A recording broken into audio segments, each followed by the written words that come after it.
My fellow citizens of Modesto County, Jonathan Mayer was arrested July 4, 2013. He was alleged with having robbed a convenience store using an MP45 handgun right here on Frontage Road. Although John had been suffering from schizophrenia since age 18, a debilitating mental health disorder, nobody at the jail had either been informed of or identified his condition. As a result, for 14 days, John was held in solitary confinement, without parole, and without any medication for his illness. On the 15th day, his first day of release, John was found dead in his original cell, hanging from the top bunk, asphyxiated by a noose made out of his own bed sheets. 10 days later, video evidence would exonerate Jonathan. He didn't even commit the crime he was alleged. The United States Constitution prohibits cruel and unusual punishment. And while the chain of events that led to Jonathan taking his own life is clearly an example of an incarcerated inmate being treated cruelly, it is unfortunately not that unusual. In fact, this is the third suicide we have had in our county's jail in the past 3 years, likely associated with an undiagnosed mental health issue.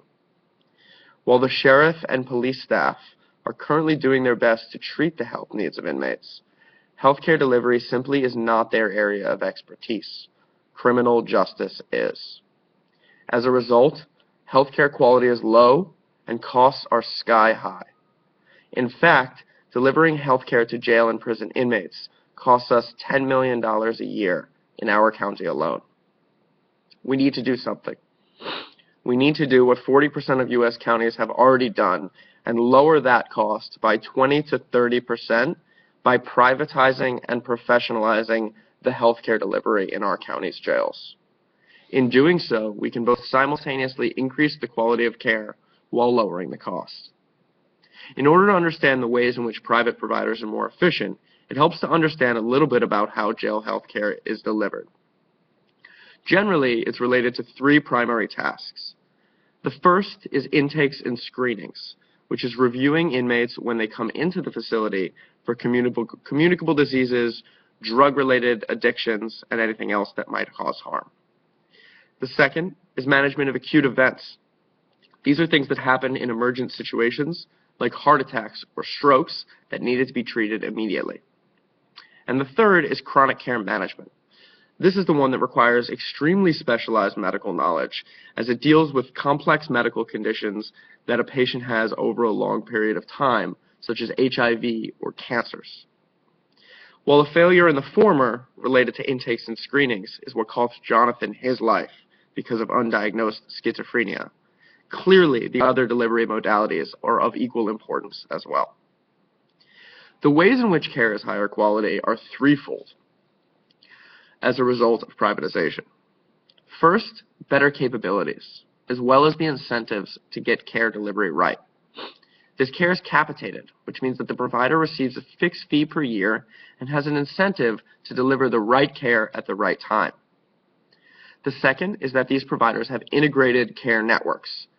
This is like Kaiser Permanente or Mayo Clinic, where they have relationships with other facilities like laboratory providers, dialysis clinics, and hospitals, and in building those networks can deliver better care.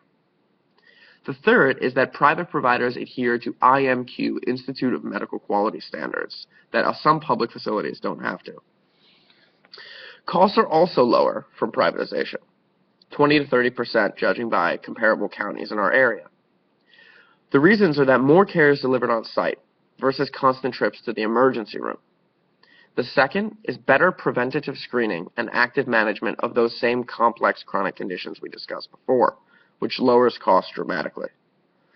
Third are better negotiations and more purchasing power, which allows the company to save with medical services providers, like pharmacies, devices, or laboratories.